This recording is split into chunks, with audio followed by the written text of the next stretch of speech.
Good morning प्यारे विद्यार्थियों। पिछली जो क्लासें अपन ने ली थी उन क्लासों में अपन ने चर्चा की थी बेटा किसकी,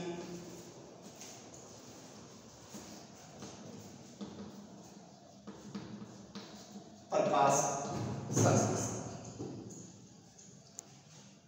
प्रकाश संश्लेषण में अपन ने प्रकाश की परिभाषा पढ़ी थी बेटा, फिर प्रकाश संश्लेषण का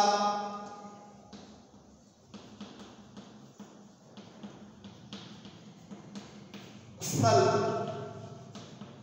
यानी कि किसकी बात की थी बेटा अपन ने, क्लोरोप्लास्ट की बात की थी। प्रकाश संश्लेषण स्थल के पश्चात फोटोसिंथेटिक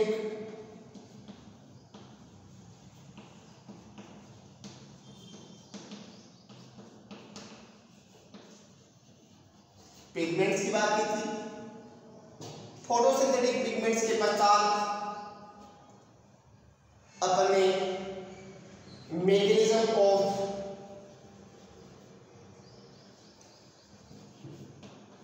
फोटोसिंथेसिस पढ़ा था, जिसमें प्रकाश संश्लेषण की पूरी प्रक्रिया को अपन ने दो स्टेप में डिवाइड किया था।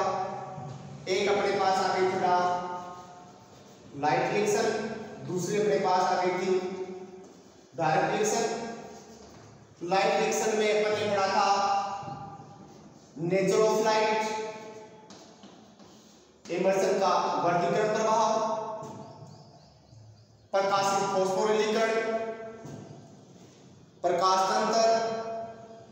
फिर डायरेक्ट रिएक्शन में CO2 की एब्सेंस से ग्लूकोज का निर्माण जो 3 प्रकार से होता है, by C3 cycle, by C4 cycle and by CAM5। यहां तक की पूरी प्रोसेस पढ़ने के पश्चात हमने एक छोटा सा टॉपिक और पढ़ा था, फोटो रेस्पिरेशन। अब बीच में क्लास नहीं हुई थी,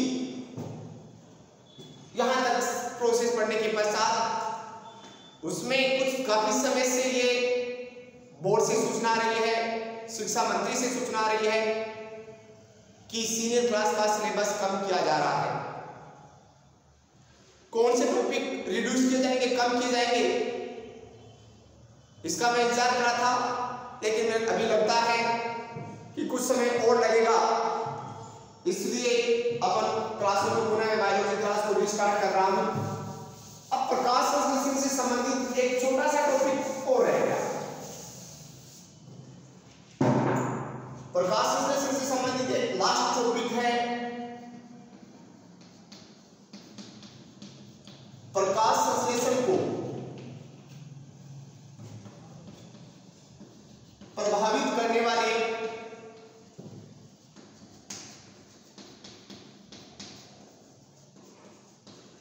कारक। अब प्रकाश संश्लेषण कौन से कारकों द्वारा प्रभावित होता है, इन कारकों को बेटा मूल रूप से 2 पार्ट्स में डिवाइड करें। नंबर फर्स्ट बाह्य कारक और नंबर सेकंड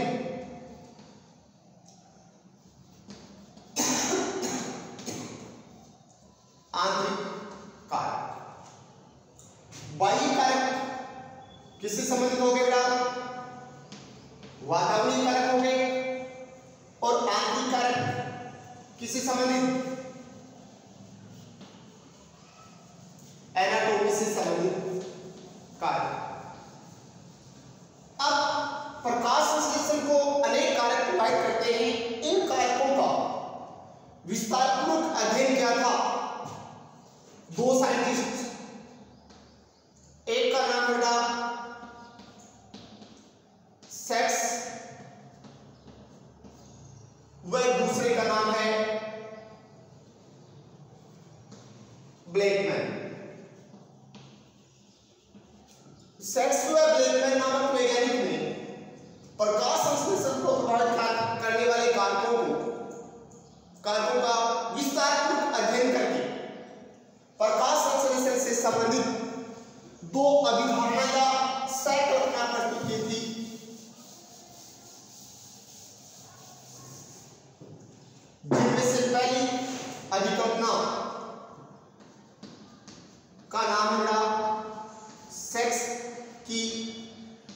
प्रधान बिंदु परिक्रमण। सेक्स वैज्ञानिक ने प्रकाश संश्लेषण को प्रभावित करने वाले जो कारक हैं उन कारकों की मात्रा को 3 बिंदुओं में विभाजित किया था। इन बिंदुओं को सेक्स की प्रधान बिंदु परिकल्पना कहते हैं, जिनके अनुसार प्रकाश संश्लेषण को प्रभावित करने वाले जो कारक हैं उसके 3 मान होते हैं। नंबर 65 न्यूनतम बिंदु या न्यूनतम मान। नंबर 2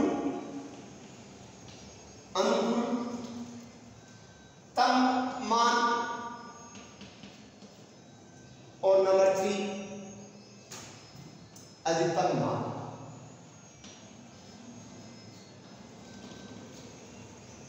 अब न्यूनतम मान किसे कहते हैं? तो प्रकाश संश्लेषण को प्रभावित करने वाले किसी कारक की वह मात्रा जिस पर प्रकाश संश्लेषण की प्रक्रिया शुरू होती है उसे उस कारक का न्यूनतम बिंदु कहते हैं। अनुकूलतम बिंदु किसे कहते हैं? तो किसी कारक की वह मात्रा जिस पर प्रकाश संश्लेषण की दर क्या होती है? अधिकतम होती है, उसे अनुकूलतम बिंदु या मान कहते हैं। और अधिकतम मान किसे कहते हैं? तो किस प्रकाश संश्लेषण को प्रभावित करने वाले कारक की वह मात्रा जिस पर आकर प्रकाश संश्लेषण की प्रक्रिया क्या हो जाती है? अवरुद्ध हो जाती है, उसे उस कारक की अधिकतम बिंदु या अधिकतम मान कहते हैं। उसके पश्चात ब्लैकमैन नामक वैज्ञानिक ने प्रकाश संश्लेषण को प्रभावित करने वाले कारकों का अध्ययन करके एक और परिकल्पना प्रस्तुत की थी, जिसे ब्लैकमैन का सीमाकारी नियम कहते हैं। ब्लैकमैन का सीमाकारी नियम क्या कहता है? तब ब्लैकमैन ने बताया कि जब किसी जैविक क्रिया को या बायोलॉजिकल जो या फिजियोलॉजिकल क्रिया है उसको यदि क्या कहते हैं अनेक कारक प्रभावित करते हैं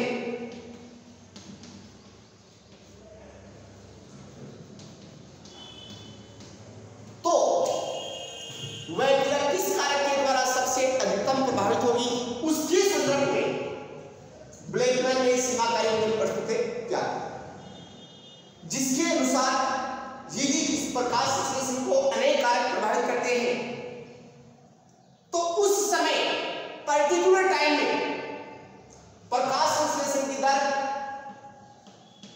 उस कारक द्वारा प्रभावित होगी जिसकी मात्रा पर्याप्त नहीं है या उसकी क्या है कमी है। इसका मतलब क्या हुआ? प्रकाश संश्लेषण CO2 की सांद्रता द्वारा भी प्रभावित होता है, जल द्वारा भी प्रभावित होता है, टेम्परेचर द्वारा भी प्रभावित होता है, प्रकाश द्वारा भी क्या होता है प्रभावित होता है। अब ये कारक भी प्रभावित करता है, जल भी प्रभावित करता है, टेम्परेचर भी प्रभावित करता है, प्रकाश भी प्रभावित करता है। तो किसी प्लांट में पर्टिकुलर टाइम में किस कारक के द्वारा प्रभावित होगा? तो उस कारक के द्वारा प्रकाश संश्लेषण प्रभावित होगा जिस कारक की मात्रा कम है। इसका मतलब क्या है? वायुमंडल में CO2 की मात्रा भी पर्याप्त है, सॉइल में जल भी पर्याप्त मात्रा में है, टेम्परेचर भी पर्याप्त मात्रा में है, लेकिन प्रकाश कम मिल रहा है, तो उस समय प्रकाश संश्लेषण की दर किस पर प्रभावित रहेगी? निर्भर रहेगी प्रकाश संश्लेषण की दर प्रकाश द्वारा प्रभावित हो। इस घटना को क्या कहते हैं? ब्लैकमैन का सीमाकारी नियम। अब प्रकाश संश्लेषण को प्रभावित करने वाले जो कारक हैं उन कारकों को दो भागों में विभाजित किया। नंबर फर्स्ट, बाह्य कारक। बाह्य कारक का मतलब क्या है? वातावरण से संबंधित जो कारक है वो किसमें संबंधित होते हैं? बाह्य कारक। अब अनेक वातावरणीय कारक प्रकाश संश्लेषण को प्रभावित करते हैं, जिनमें से कुछ वातावरणीय कारकों का विवरण आपके सिलेबस में है, जिसमें सबसे पहला आता है प्रकाश। प्रकाश संश्लेषण को प्रभावित करने वाले कारकों में प्रमुख कारक कौन सा है? प्रकाश। अब आप सबको पता है प्रकाश संश्लेषण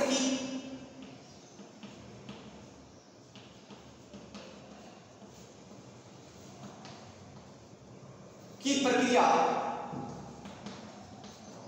प्रकाश के कौन से भाग पर बेटा?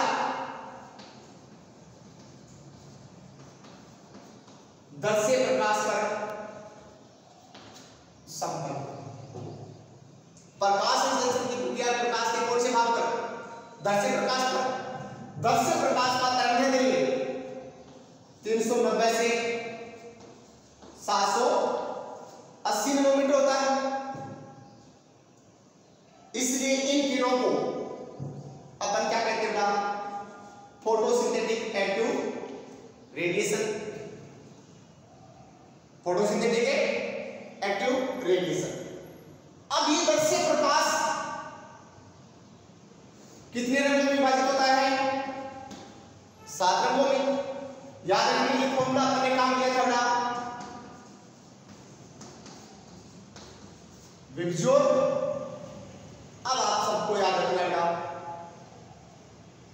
जो पादप को प्रकाश मिल रहा है उस दर्श्य प्रकाश में सबसे अधिक प्रकाश संश्लेषण की दर कौन से प्रकाश में होती है बेटा? रेड प्रकाश। यदि रेड प्रकाश पर्याप्त मात्रा में पौधे को मिल रहा है तो प्रकाश संश्लेषण की दर क्या हो जाती है? बढ़ जाती है। उससे कम कौन से प्रकाश में बेटा? ब्लू प्रकाश पर। सबसे अधिक प्रकाश संश्लेषण की दर कौन से प्रकाश में संभव होती है? रेड प्रकाश में। और रेड से कम बेटा कौन से पर? ब्लू प्रकाश में। और सबसे कम कौन से प्रकाश में? ग्रीन रंग के प्रकाश में प्रकाश संश्लेषण की दर सके ध्यान रखना बेटा क्या होती है? शून्य होती है, 0 होती है। क्योंकि पादप का कौन सा भाग? क्लोरोफिल किस रंग का होता है? हरे रंग का होता है। इसका मतलब हरा दिखाई देता है, इसका मतलब वो हरे रंग की रेडिएशन को क्या करता है बेटा? परावर्तित करता है। इसलिए हरे रंग के प्रकाश में प्रकाश संश्लेषण की दर 0, जबकि रेड प्रकाश के प्रकाश संश्लेषण की दर अधिकतम और उससे कम है किसमें? ब्लू प्रकाश में। अब प्रकाश की तरंगदैर्घ्य के साथ साथ प्रकाश की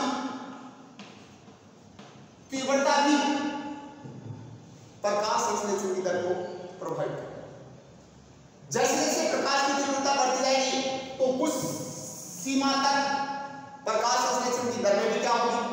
वृद्धि होगी। लेकिन उच्च प्रकाश तीव्रता पर प्रकाश संश्लेषण की दर में क्या आ जाएगी बेटा? कमी आ जाएगी। क्योंकि उच्च प्रकाश तीव्रता पर जो क्लोरोफिल है उस क्लोरोफिल का प्रकाशित ऑक्सीकरण हो जाता है और ऑक्सीकरण में अपघटन होता है। तो इसका मतलब कुछ प्रकाश तीव्रता पर क्लोरोफिल का अपघटन हो जाता है, जिसे प्रकाशित ऑक्सीकरण कहते हैं, जिसके कारण प्रकाश संश्लेषण की दर में क्या आ जाती है? कमी आ जाती है। इस घटना को कहते हैं सोलराइजेशन। इस घटना को क्या कहते हैं? सोलराइजेशन। सोलराइजेशन का क्या हो गया? उच्च प्रकाश तीव्रता पर प्रकाश संश्लेषण में भाग लेने वाले क्लोरोफिल का प्रकाशित ऑक्सीकरण हो जाता है, यानी प्रकाशित अपघटन हो जाता है, जिसके कारण प्रकाश संश्लेषण की दर में कमी आती है। इस घटना को क्या कहते हैं? सोलेराइजेशन। क्या कहते हैं बेटा? सोलेराइजेशन। ये प्रकाश संश्लेषण को प्रभावित करने वाला पहला कारक हो गया बेटा कौन सा? प्रकाश। दूसरा है बेटा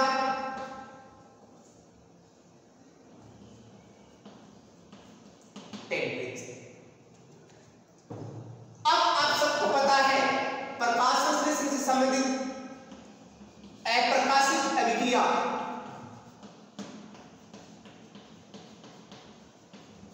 एंजाइम की सहायता से संपन्न होती है और एंजाइम ताप के प्रति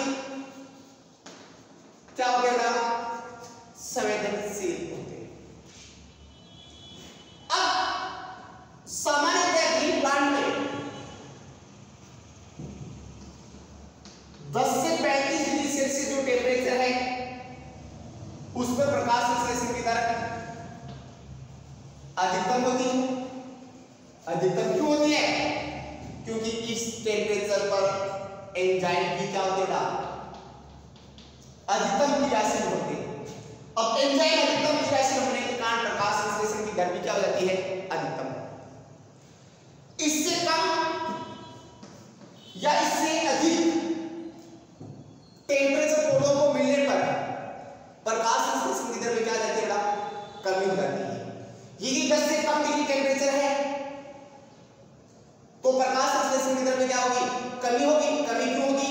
क्योंकि प्रकाश संश्लेषण भागने वाले एंजाइम क्या नहीं हो पाएंगे? सक्रिय नहीं हो पाएंगे। और 35 डिग्री से अधिक टेम्परेचर पौधे को मिलने पर प्रकाश संश्लेषण की दर में धीरे धीरे क्या आएगा? कमी आ जाएगी। क्योंकि जैसे जैसे टेम्परेचर बढ़ेगा तो क्लोरोफिल का या एंजाइम का क्या हो जाएगा? तापीय विकृतीकरण।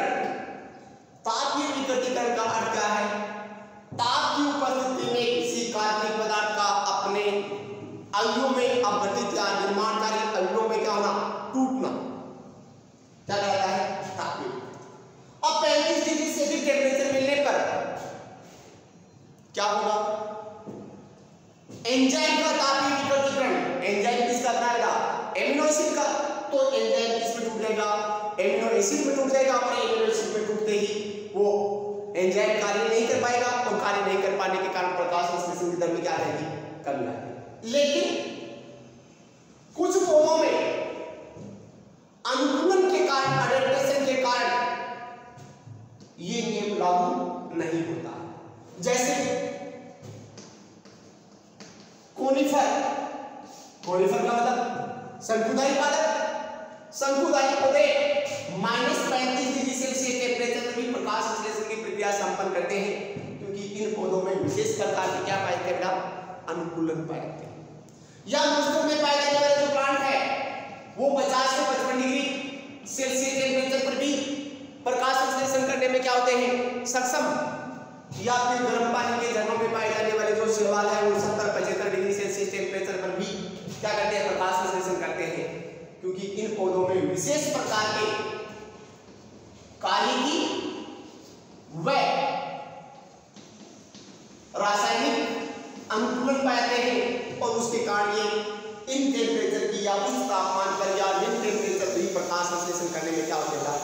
सक्षम। तीसरा प्रकाश संश्लेषण को प्रभावित करने वाला कारक है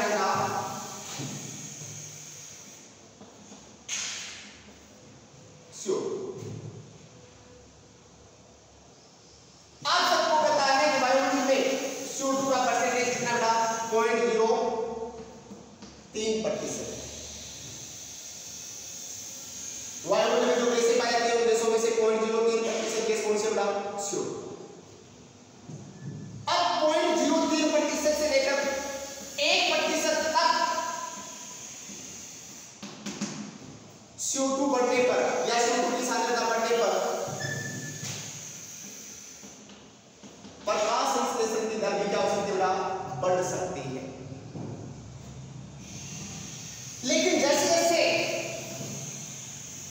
0.1% से CO2 की सांद्रता ज्यादा होती है तो प्रकाश संश्लेषण की दर में क्या जाती है? सांद्रता पर, CO2 की उच्च सांद्रता पर जो स्टोमेटा है वो क्लोज हो जाते हैं, और स्टोमेटा क्लोज होने के कारण गैसों का आदान प्रदान नहीं होता है, और गैसों के आदान प्रदान नहीं होने के कारण प्रकाश संश्लेषण की दर में क्या लगेगा, कम। अब इसमें भी इंपॉर्टेंट पॉइंट ध्यान रखना है, यदि CO2 की सांद्रता जैसे जैसे बढ़ती जाती है तो C3 प्लांट्स में प्रकाश संश्लेषण की दर में क्या होगी, बढ़ती है, क्योंकि C3 प्लांट्स में वायुमंडलीय CO2 को ग्रहण करने वाला एंजाइम कौन सा है, रूबिस्को, और रूबिस्को CO2 के प्रति क्या है, संवेदनशील, उच्च सांद्रता पर ये CO2 को आसानी से क्या करता है, ग्रहण करता है। लेकिन C4 प्लांट में या CM प्लांट में CO2 की सांद्रता कुछ ज्यादा बढ़ने पर प्रकाश संश्लेषण दर नहीं बढ़ेगी, और ज्यादा मात्रा बढ़ जाती है तो प्रकाश संश्लेषण दर में क्या आएगी, कमी आ जाएगी, क्योंकि उच्च CO2 की सांद्रता पर स्टोमेटा बंद हो जाते हैं। स्टोमेटा कैसे बंद होंगे, पीछे वाले लेसन पर पढ़ेंगे, उनमें आएगा। फिर चौथा प्रभावित करने वाला कारक क्या आएगा, H। अब जल प्रकाश संश्लेषण में H+ आयन के स्रोत का क्या करता है, कार्य करता है। ये H+ आयन वायुमंडल से ग्रहण की गई CO2 का अपचयन किसमें करता था, ग्लूकोज में करता। CO2 का अपचयन किसमें करता था, ग्लूकोज में करता। अब जो जल है उस जल को पौधे कहां से ग्रहण करते हैं, मृदा से, और मृदा में यदि किसकी कमी हो जाती है, जल की कमी हो जाती है, तो जल प्रकाश संश्लेषण को प्रत्यक्ष रूप से तो प्रभावित नहीं करेगा, लेकिन अप्रत्यक्ष रूप से प्रभावित करेगा। यदि मृदा में जल की कमी हो जाती है तो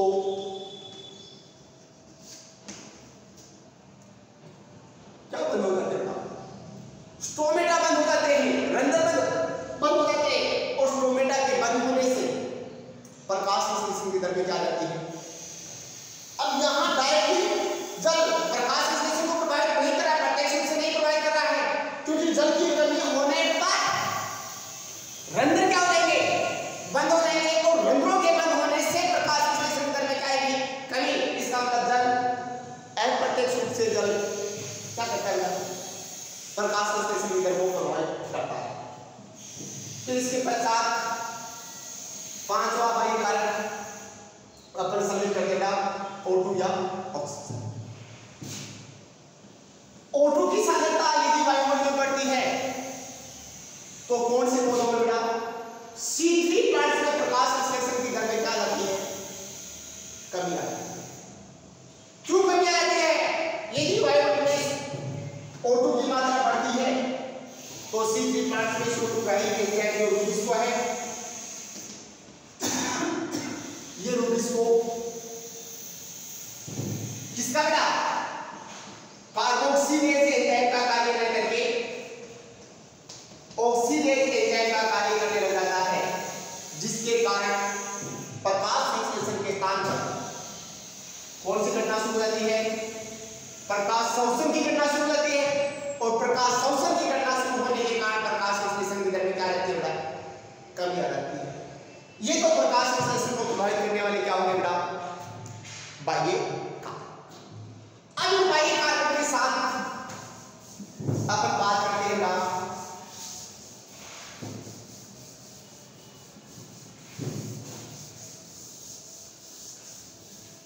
किसकी बात करते हैं,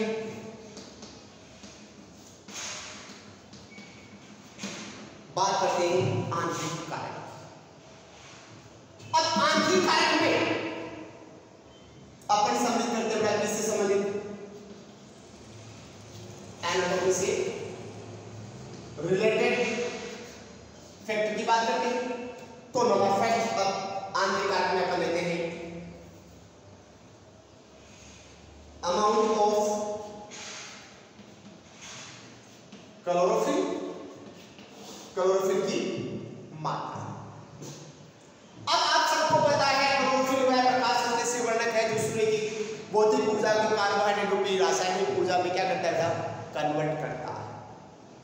अब यदि किसी प्लांट की लीफ में क्लोरोफिल की मात्रा जैसे जैसे क्या होती जाएगी, बढ़ती जाएगी, वैसे वैसे प्रकाश संश्लेषण की दर में भी क्या होती जाएगी बेटा, बढ़ती जाएगी।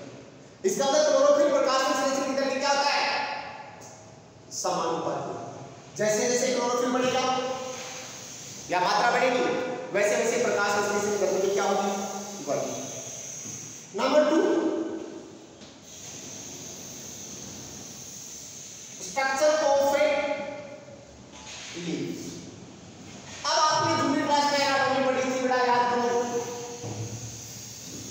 एक आपके पास लीफ आई थी डोर्सिमेंटल लीफ, एक आपके पास लीफ आई थी आइसोबायलेटरल लीफ। अब जो लीफ है उसकी संरचना भी प्रकाश संश्लेषण की तरफ क्या करती है, प्रभावित। लीफ की एनाटॉमी कैसी है, उसमें स्टोमेटा की संख्या कितनी है, स्टोमेटा कितने समय तक ओपन होते हैं, ये सारी प्रक्रिया किसको प्रभावित करती है, प्रकाश संश्लेषण। यदि किसी लीफ में स्टोमेटा की संख्या अधिक है और स्टोमेटा लंबे समय तक खुले रहते हैं तो प्रकाश संश्लेषण की दर क्या हो जाएगी, वृद्धि हो जाएगी। और यदि स्टोमेटा की संख्या कम या स्टोमेटा कम समय के लिए ओपन होते हैं तो प्रकाश संश्लेषण दर में क्या हो जाएगी, कमी हो जाएगी। तीसरा लास्ट कारण, स्टोरेज फूड, संचय किया गया फूड। अब प्रकाश संश्लेषण में आप सबको पता है इसका निर्माण होता है ग्लूकोज, और ग्लूकोज जल में घुलनशील होने के कारण इसे किसके रूप में संचय किया जाता है, स्टार्च के रूप में। अब जैसे जैसे प्रकाश संश्लेषण के द्वारा ग्लूकोज की मात्रा बढ़ेगी तो आप सबको पता है उत्पाद की मात्रा बढ़ने पर अभिक्रिया की दर क्या जाती है, कमी आ जाती है। तो प्रकाश संश्लेषण के द्वारा ग्लूकोज की मात्रा ज्यादा बढ़ने पर प्रकाश संश्लेषण की दर क्या जाती है, कमी आ जाती है। लेकिन यदि उस ग्लूकोज को लीफ से दूसरे भागों में क्या किया जाता है, ट्रांसपोर्ट किया जाता है, तो प्रकाश संश्लेषण की दर में पुनः क्या हो जाती है, वृद्धि हो जाती है। इसी के साथ बेटा ये प्रकाश संश्लेषण से संबंधित एक बड़ा लेसन आपका क्या हो गया है, कंप्लीट हो गया है। थैंक्स।